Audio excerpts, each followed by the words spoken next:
Comme parent, tu as certainement déjà vécu ces nuits où ton enfant ne veut absolument pas dormir seul dans sa chambre. Il est terrifié de peur et t'appelle à répétition dès que tu sors de sa chambre. Et toi, parent, tu es épuisé et à bout de patience.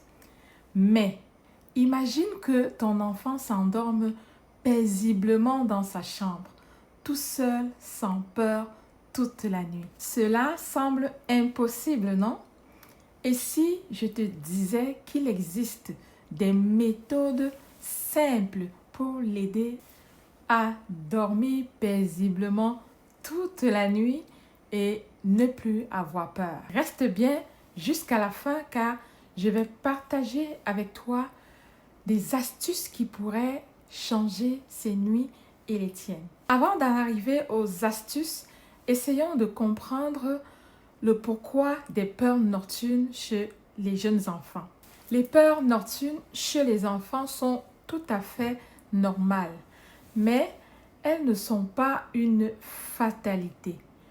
Pour comprendre pourquoi, il faut savoir que pour un enfant, la chambre est un territoire qui l'associe parfois à l'inconnu, à la solitude ou même à des monstres imaginaires.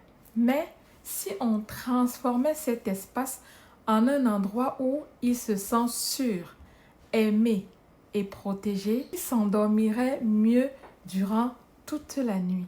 Voici quelques astuces ou stratégies à adopter.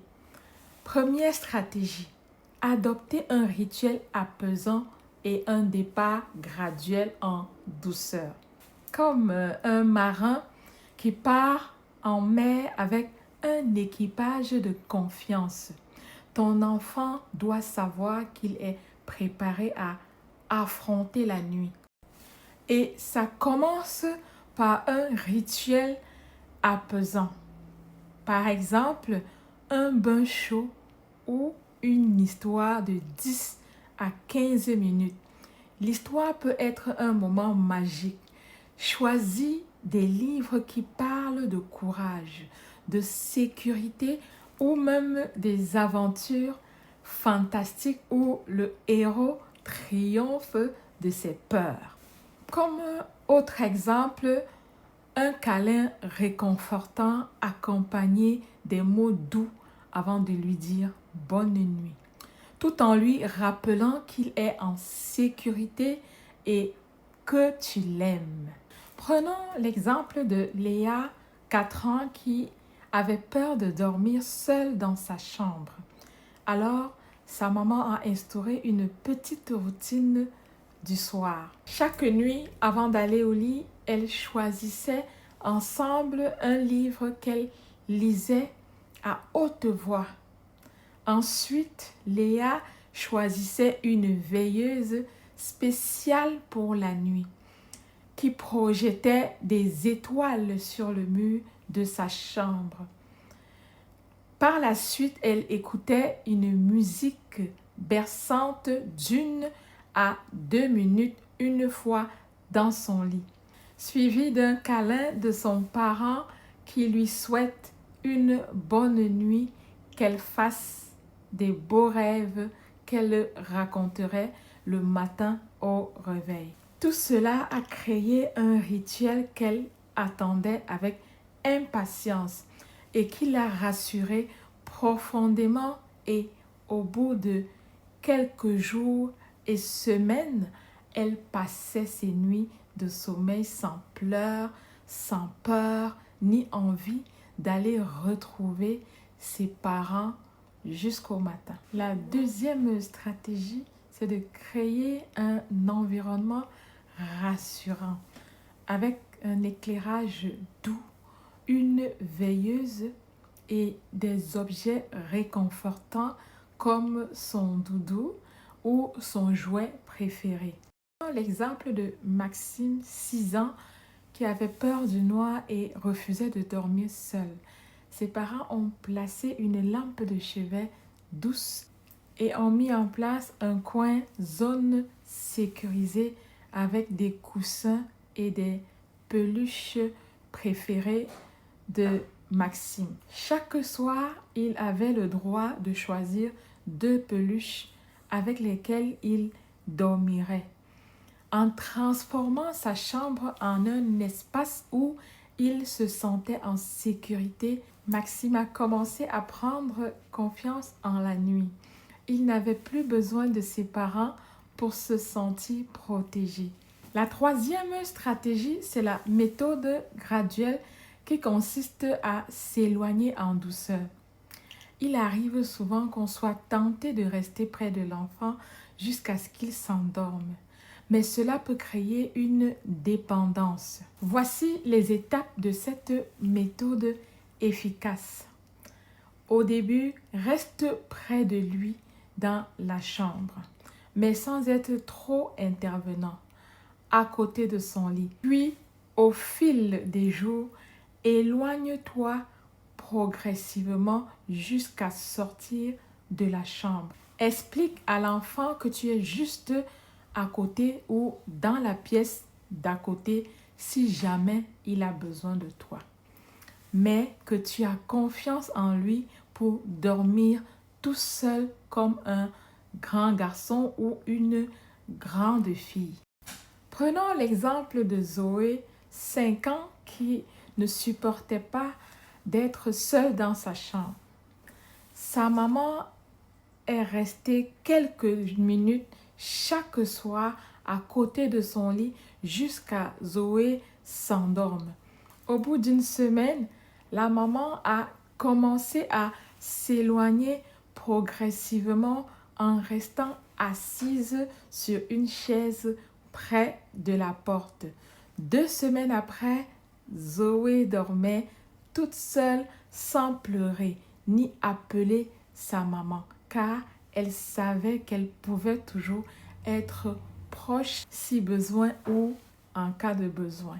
À la première nuit de Zoé, toute seule dans sa chambre, sa maman au réveil l'a félicitée et l'a récompensée en lui demandant d'aller piger dans sa boîte à surprise. C'est ainsi que Zoé, contente de sa récompense, a été motivée de passer les prochaines nuits tout seule dans sa chambre comme une grande fille.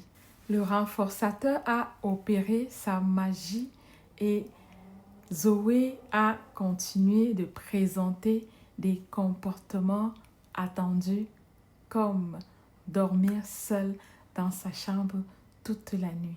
Pour élucider davantage cette technique, prenons cet autre exemple de Léo, 5 ans, qui avait une peur bleue de dormir seul dans sa chambre. À chaque coucher, il paniquait. Il avait des terreurs nocturnes. Mais sa maman a instauré un rituel simple.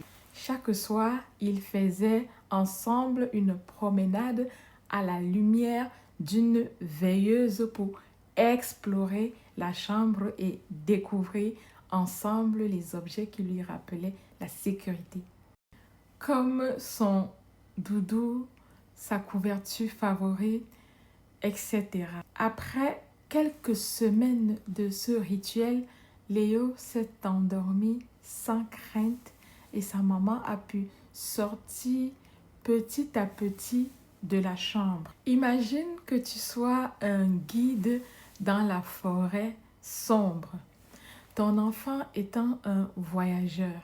Chaque étape que tu franchis à ses côtés est une lumière qui éclaire son chemin.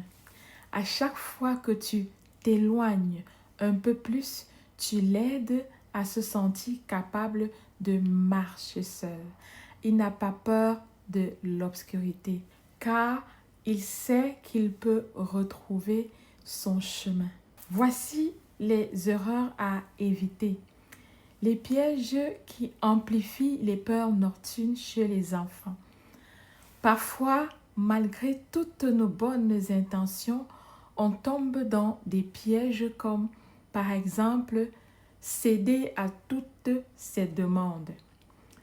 La nuit, comme changer de chambre, se lever pour boire de l'eau, qui peuvent créer des habitudes difficiles à briser. Ne pas respecter les règles de la routine qui, une fois perturbées, peuvent créer de la confusion et de l'anxiété. Dans l'exemple de Pierre, 3 ans, qui faisait des crises toutes les nuits pour demander à boire ou pour que ses parents reviennent dans sa chambre. Mais ses parents ont fait le choix de ne pas céder. À la place, ils ont mis en place une règle simple. Après le coucher, pas de retour dans la chambre à moins d'un véritable besoin. Au bout de quelques nuits, Pierre a compris qu'il n'avait plus besoin de demander sans cesse et ses nuits sont devenues plus sereines. Alors, pour résumer, voici les clés pour aider ton enfant à dormir seul sans peur. Première clé, instaurer une routine apaisante. La deuxième clé, c'est de transformer sa chambre à un endroit rassurant. La troisième clé, c'est d'utiliser la méthode graduée pour l'éloigner doucement sans l'abandonner. La quatrième clé, c'est d'éviter les pièges des habitudes perturbées. En appliquant ces astuces, tu vas permettre à ton enfant de prendre confiance en lui, de comprendre que la nuit n'est pas un ennemi, mais un moment tranquille de repos. Tout cela va l'aider à se sentir en sécurité et à prendre peu à peu son indépendance nocturne. Si tu as aimé ces conseils et que tu souhaites en découvrir davantage sur l'accompagnement de ton enfant avec ou sans diagnostic, abonne-toi à la chaîne. Partage cette vidéo avec d'autres parents dans le besoin. Et surtout, laisse un commentaire avec ta propre expérience. N'oublie pas de liker pour nous encourager à créer encore plus de contenu utile pour toi. À très vite.